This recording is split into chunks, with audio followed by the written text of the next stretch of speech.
हामी यो भिडियोमा चाहिँ अटोक्याडमा टेक्स्टहरू चाहिँ कसरी राख्छ त्यो कुरा चाहिँ हेर्छौँ है त। अब अटोक्याडमा टेक्स्टहरू राख्नलाई चाहिँ तपाईँले सिम्पल छ होइन, यहाँनिर जस्ट यहाँ माथि हेर्नु है, डाइमेन्सनको साइडमा टेक्स्ट भनेर आइरहेछ नि, क्यापिटल ई लेखेको ठाउँमा है, त्यहाँ थिच्नुभयो भने चाहिँ टेक्स्टहरू लेख्न मिल्छ। अब यता म अझै यसमा अझै हेरौँ है त, यहाँ ड्रप डाउन गर्दाखेरि तपाईँले दुईवटा कुरा देख्न सक्नुहुन्छ है, एउटा मल्टिलाइन टेक्स्ट भनेर छ, अर्को सिङ्गल लाइन टेक्स्ट भनेर छ है।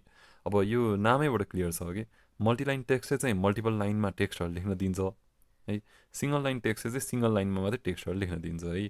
यो अलिकति फरक चाहिँ छ होइन दुइटामा, के फरक छ हामी यसमा गरेर हेर्छौँ है त।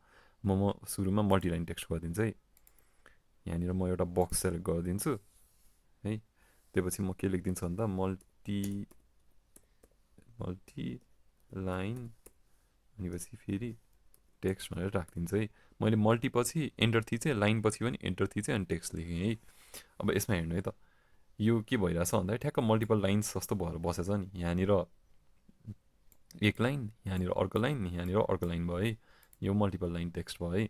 अब सिङ्गल लाइन टेक्स्टमा के हुन्छ त्यो हेरौँ है त, म यहाँ ड्रप डाउन गरेँ, यहाँ सिङ्गल लाइन थिचेँ, अब यहाँ एउटा म एरिया जस्तो एउटा सेलेक्ट गरिदिन्छु, यहाँ अनि म सिङ्गल थिचेँ होइन, सिङ्गल लेखेँ है, मैले एन्टर थिच्छु है, लाइन पनि लेखेँ अनि फेरि एन्टर थिच्छु है, टेक्स्ट पनि लेखेँ है। यहाँ अब म यसलाई बाहिर सेलेक्ट गरिदिन्छु, स्केप थिचिदिन्छु है। अब हेर्दाखेरि के छ भन्दाखेरि चाहिँ अघि भर्खरै भनेको छ मल्टिलाइन र सिङ्गल लाइन भनेको छ, तर लेख्न त हेर्दाखेरि त दुइटै मल्टिलाइन टेक्स्टै हो जस्तो देखिरहेको छ नि। यसमा फरक छ कि के फरक छ अब सेलेक्ट गर्दा थाहा हुन्छ हेर्नु है। मैले एउटा कुनै एउटा टेक्स्ट सेलेक्ट गरेँ भने यसमा सबै टेक्स्ट सेलेक्ट भइरहेछ है, मल्टिपल लाइन टेक्स्ट छ नि यो त है। अब यसमा हेर्नु त यो सिङ्गल लाइन टेक्स्टमा मैले टेक्स्ट मात्रै सेलेक्ट गरेँ भने टेक्स्ट मात्रै सेलेक्ट भइरहेछ, यो हरेक तिनवटा वर्डहरू छुट्टा छुट्टै एन्टिटी भएर बसिरहेछ कि सिङ्गल लाइन टेक्स्टमा। मैले एन्टर थिचेँ कि त्यो अर्कै टेक्स्ट भन्यो, फेरि एन्टर थिचेँ कि त्यो अर्कै टेक्स्ट भन्यो कि। सिङ्गल लाइन भयो भने तपाईँले एउटै लाइनमा लेख्दै जानुपर्छ भन्ने मात्रै कुरा हो है, फरक यति नै हो मल्टिपल लाइन र सिङ्गल लाइनमा है। अब मैले यसमा हेर्नु है त, अझै मैले लेख्न सक्छु कि लेख्न चाहिँ है, जस्तै यहाँ अझै लेख्दै जान सक्छु, तर एन्टर थिच्यो भने बाहिर निस्किन्छ क्या। अब चाहिँ सुरुमा मात्रै हो भित्र राखिराख्ने, पछि बाहिर निस्क्यो है। एउटै लाइनमा कन्टिन्यू लेख्न मिल्छ, तर एन्टर थिच्यो भने चाहिँ हाम्रो त्यो बक्सभन्दा बाहिर जान्छ है। मल्टिपल लाइनमा चाहिँ अझै तपाईँले लेख्न सक्नुहुन्छ, एन्टर थिची थिची अझै तल पनि जान सक्नुहुन्छ है, यसरी जान सकिन्छ। फरक यति नै हो सिङ्गल लाइन र मल्टिपल लाइन टेक्स्टमा है, दुइटा मात्रै टेक्स्ट राख्न मिल्छ, यही दुइटा हो।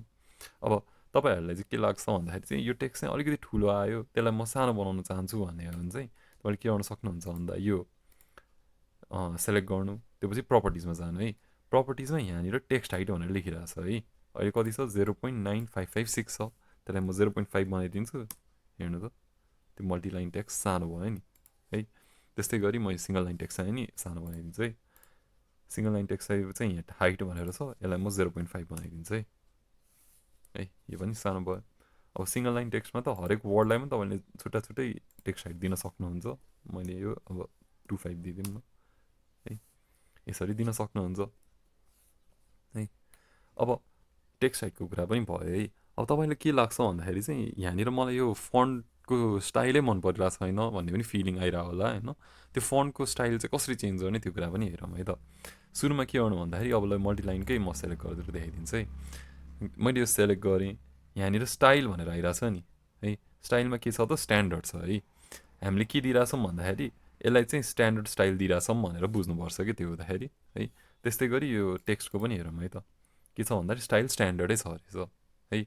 अब मैले के गर्छु भन्दा स्ट्यान्डर्डमा चाहिँ एउटा फन्ट दिएको हुन्छ अटोक्याडले है, त्यसलाई चाहिँ म चेन्ज गरिदिन्छु कि है। त्यसको लागि चाहिँ तपाईँले के थिच्नुपर्छ भन्दा एसटी मात्रै थिचे नि पुग्छ, स्टाइल भनेर आउँछ है, त्यसलाई इन्टर थिच्नुहोस्, त्यसपछि यो टेक्स्ट स्टाइल भन्ने बक्स खोल्छ। अब हाम्रो के थियो त स्ट्यान्डर्ड स्टाइल थियो नि, त्यसलाई चाहिँ के थियो भन्दाखेरि फन्ट नेम अटोक्याड आफैले चाहिँ टीएक्सटी डट एसएचएक्स दिइरहेको रहेछ, यसलाई चाहिँ म चेन्ज गरेर एरियल राखिदिन्छु है। तपाईँले टाइम्स न्यु रोमन पनि राख्न सक्नुहुन्छ, जुन मलाई त्यही फन्ट राख्न सक्नुहुन्छ है। यति राखेर अप्लाई थिचिदिनुहोस् अनि क्लोज थिचिदिनु। अब यो के हुन्छ भन्दाखेरि चाहिँ यो पनि स्ट्यान्डर्डै हो, यो पनि स्ट्यान्डर्ड हो, कुनै बेला चाहिँ यो दुइटै एकैचोटि त्यो नभएको पनि हुनसक्छ होइन।